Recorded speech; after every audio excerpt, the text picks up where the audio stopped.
Imaginez une récolte si gigantesque qu'elle défie la science moderne. Des poireaux pesant plus de 2 kilogrammes, des champs de blé atteignant 2 mètres de haut. Aujourd'hui, vous supposeriez automatiquement que cela nécessite de lourds engrais chimiques, des pesticides toxiques ou une ingénierie génétique avancée. Mais en 1925, un agriculteur français a réussi exactement cela, sans utiliser une seule goutte de produits chimiques synthétiques. Son seul outil? Un simple morceau de fil de cuivre enfoncé directement dans la terre. Il avait découvert une méthode oubliée pour exploiter l'énergie atmosphérique naturelle, suractivant gratuitement les systèmes racinaires de ces cultures. Cette percée était sur le point de révolutionner l'agriculture mondiale du jour au lendemain. Au lieu de cela, elle a été systématiquement effacée de l'histoire. Pourquoi? Parce qu'une méthode gratuite et illimitée pour doubler les rendements des cultures est le cauchemar ultime pour une industrie des engrais chimiques pesant des milliards de dollars. Aujourd'hui, nous mettons au jour la science enfouie de l'électroculture. Que fait exactement une simple antenne en cuivre au sol sous vos pieds? Et pourquoi était-il si terrifié à l'idée que vous le découvriez?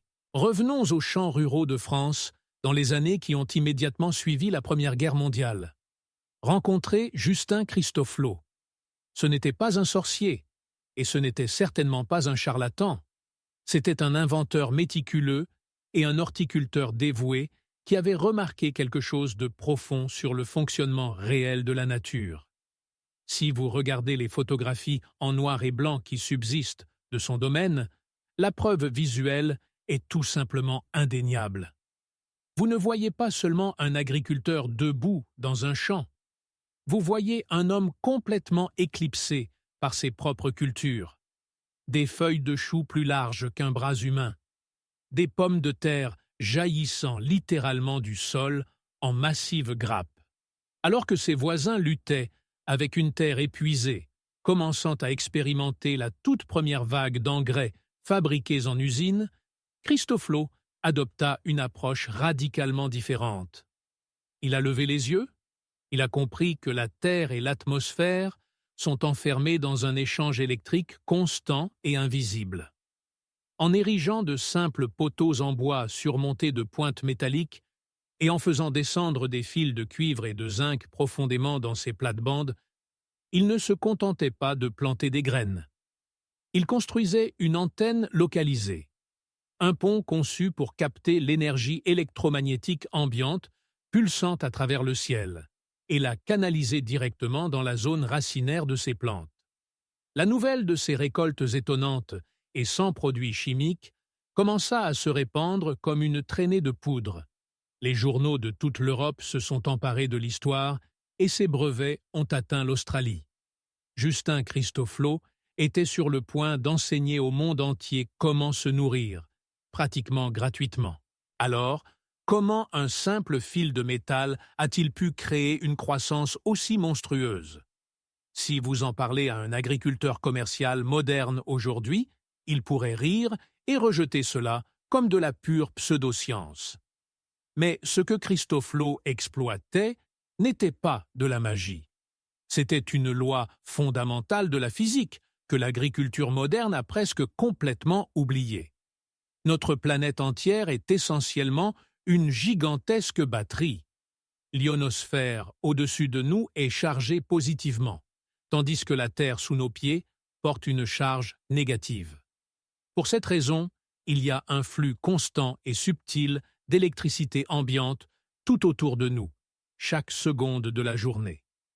Lorsque vous placez un matériau hautement conducteur, comme une longue antenne en cuivre, profondément dans la Terre et que vous le dirigez vers le ciel, vous faites quelque chose de remarquable. Vous construisez un conduit. Il capte ces microcourants atmosphériques, ainsi que les fréquences magnétiques naturelles de la Terre, et les canalise directement vers la zone racinaire de votre jardin. Mais voici le vrai secret, la partie à laquelle les entreprises chimiques ne veulent pas que vous pensiez. La véritable transformation se produit de manière invisible, profondément sous terre. Voyez-vous, Les plantes ne peuvent pas manger la terre solide. Ne peuvent absorber les minéraux que lorsqu'ils sont dissous dans l'eau sous forme d'ions microscopiques. Dans la plupart des jardins familiaux, une abondance de nutriments essentiels est en fait déjà présente, mais ils sont complètement bloqués, piégés dans des liaisons chimiques serrées et tenaces au sein de la structure du sol.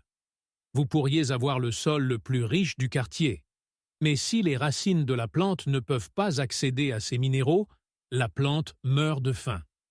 C'est précisément ce problème qui force des millions de personnes à acheter constamment des sacs d'engrais synthétiques année après année. L'antenne d'électroculture change complètement la donne. Cette impulsion électrique continue et douce provenant du fil de cuivre agit comme une clé passe-partout microscopique. Au fur et à mesure que le courant traverse l'humidité du sol, il rompt physiquement ces liaisons ioniques rigides. Il brise les barrières, libérant violemment le calcium, le potassium, le phosphore et l'azote, qui étaient bloqués. Il rend ces éléments vitaux instantanément biodisponibles. Le système racinaire, soudainement entouré d'un buffet massif et gratuit de nutriments parfaitement prédigérés, n'a d'autre choix que d'exploser en taille. Il n'a pas besoin d'une usine pour le nourrir. Il a juste besoin d'une petite étincelle pour débloquer le festin que la Terre a déjà fourni. Maintenant, la théorie est une chose. Mais que se passe-t-il lorsque vous connectez réellement un jardin au ciel? Christophe Low a méticuleusement documenté ses résultats, et les chiffres qu'il a enregistrés étaient stupéfiants. Il ne s'agissait pas seulement de la taille des légumes. Il a documenté que ces cultures d'électroculture mûrissaient des semaines plus rapidement que les cultures conventionnelles. Plus étonnante encore, elles ont développé une immunité mystérieuse aux ravageurs et aux intempéries extrêmes. Alors que les fermes voisines perdaient des récoltes entières à cause des gelées tardives du printemps, ces plantes énergisées restaient parfaitement vertes et intactes. L'afflux massif de nutriments biodisponibles avait épaissi les parois cellulaires, agissant comme un antigel naturel. Mais vous n'avez pas besoin de vous fier à des journaux centenaires pour voir cela en action. En ce moment même, une rébellion silencieuse se produit dans les jardins et les fermes biologiques indépendantes du monde entier. Les propriétaires modernes redécouvrent ces plants, et les comparaisons côte à côte qu'ils publient sont impossibles à ignorer. Prenez 2 jeunes plants de tomates identiques. Plantez-les dans le même sol. Donnez-leur la même eau, sous le même soleil. Mais à côté de l'un, placez un simple fil de cuivre en spirale. En quelques semaines, la différence visuelle est flagrante. La plante énergisée développe une tige principale visiblement plus épaisse. Sa masse racinaire est 2 fois plus profonde. La canopée explose en un vert foncé profond et vibrant, signalant une production maximale de chlorophylle. Et quand vient la récolte, les plantes d'électroculture produisent régulièrement le double du rendement, avec des fruits débordant d'une saveur intense que les produits chimiques synthétiques ne peuvent tout simplement pas reproduire. La preuve est claire et elle est juste devant nous. Cela a fonctionné il y a 100 ans et cela fonctionne maintenant. Alors, si cette énergie invisible est entièrement gratuite, infiniment abondante et indéniablement efficace, pourquoi personne n'en parle? Où est-elle passée? Pour répondre à cela, nous devons regarder ce qui se passait d'autre dans le monde pendant la même période. Alors que Christophe Low s'affairait à perfectionner ses antennes en cuivre dans les années suivant la Première Guerre mondiale, l'élite mondiale était confrontée à un énorme problème financier. La guerre était terminée. En Europe et en Amérique, de gigantesques usines de munitions étaient soudainement complètement inactives. Ces complexes industriels massifs avaient stocké des montagnes de nitrate d'ammonium, qui était le principal produit chimique utilisé pour fabriquer des explosifs puissants. Ils avaient besoin d'un nouveau marché, et ils en avaient désespérément besoin. Et ils l'ont trouvé. Il s'avère que l'azote contenu dans ces matériaux de fabrication de bombes peut également stimuler violemment la croissance des plantes. Presque du jour au lendemain, l'industrie des explosifs de guerre s'est transformée. L'empire moderne des engrais chimiques était né. Maintenant, regardons cela d'un point de vue purement financier. Si un agriculteur achète un sac d'engrais synthétique, la microbiologie naturelle de son sol est lentement détruite. La terre devient dépendante des produits chimiques. Cet agriculteur doit revenir acheter un autre sac la saison prochaine et la saison d'après pour toujours. C'est le modèle commercial parfait. Un cycle permanent de dépendance. Mais que se passe-t-il si ce même agriculteur enfonce un morceau de cuivre recyclé dans le sol? Il exploite l'énergie infinie et gratuite de la terre. Ses systèmes racinaires explosent en taille. Et surtout, il n'a plus jamais à dépenser un centime. Vous ne pouvez pas breveter le ciel. Vous ne pouvez pas vendre un abonnement mensuel au champ magnétique de la Terre. L'électroculture était une menace directe et existentielle pour une industrie émergente de plusieurs milliards de dollars. Ainsi, les géants de la chimie ont utilisé leur immense nouvelle richesse pour financer massivement les universités agricoles et façonner les politiques gouvernementales en matière d'agriculture. Les récoltes étonnantes et parfaitement documentées de Christoflo ont été systématiquement discréditées. Le soutien financier à la recherche sur l'électroculture a complètement disparu. Une technique naturelle qui aurait pu libérer les agriculteurs du monde entier a été discrètement poussée dans l'ombre, enterrée sous une montagne de produits chimiques synthétiques rentables. Ils n'ont pas seulement caché une simple astuce de jardinage. Ils ont intentionnellement volé votre indépendance. Mais vous n'êtes pas obligé d'accepter ce système. Vous pouvez reprendre votre jardin dès aujourd'hui.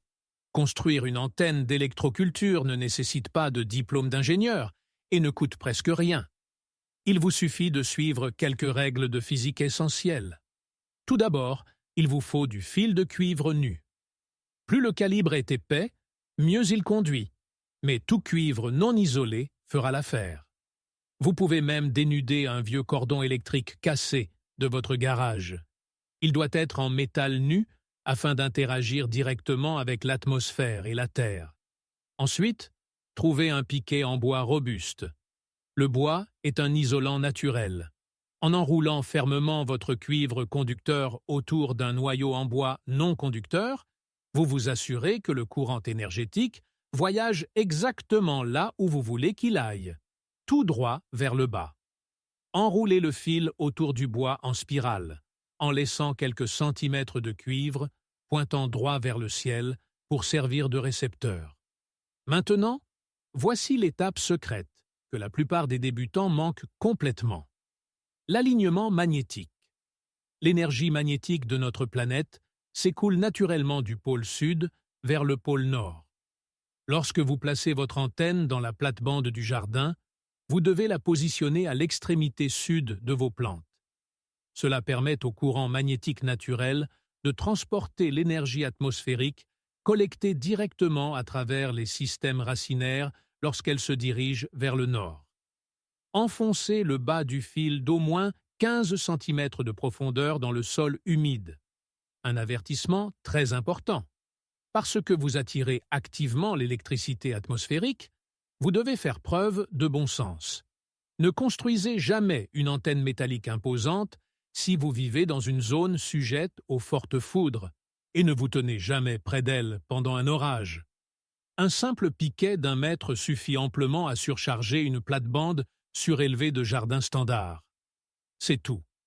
Vous venez de construire un pont permanent entre le ciel et le sol. La nature n'a pas besoin d'usine.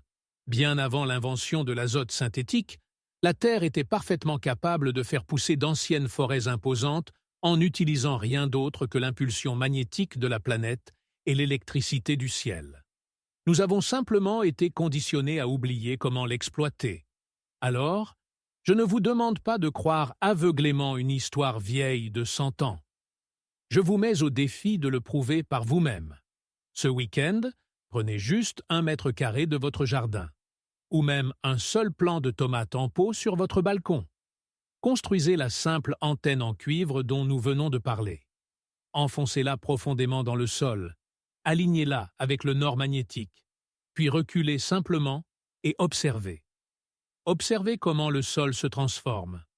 Observez comment les plantes réagissent lorsqu'elles sont enfin libérées de la famine chimique. Les outils pour reconquérir votre indépendance alimentaire flottent littéralement dans l'air autour de vous. La seule question qui reste est: êtes-vous prêt à enfin débrancher votre jardin d'une industrie chimique de plusieurs milliards de dollars? Si vous êtes prêt à découvrir d'autres secrets agricoles oubliés qu'ils ont essayé d'enterrer, assurez-vous de suivre cette chaîne. Et lorsque vos plantes d'électroculture commenceront à dépasser celles de vos voisins, revenez et partagez votre récolte dans les commentaires ci-dessous.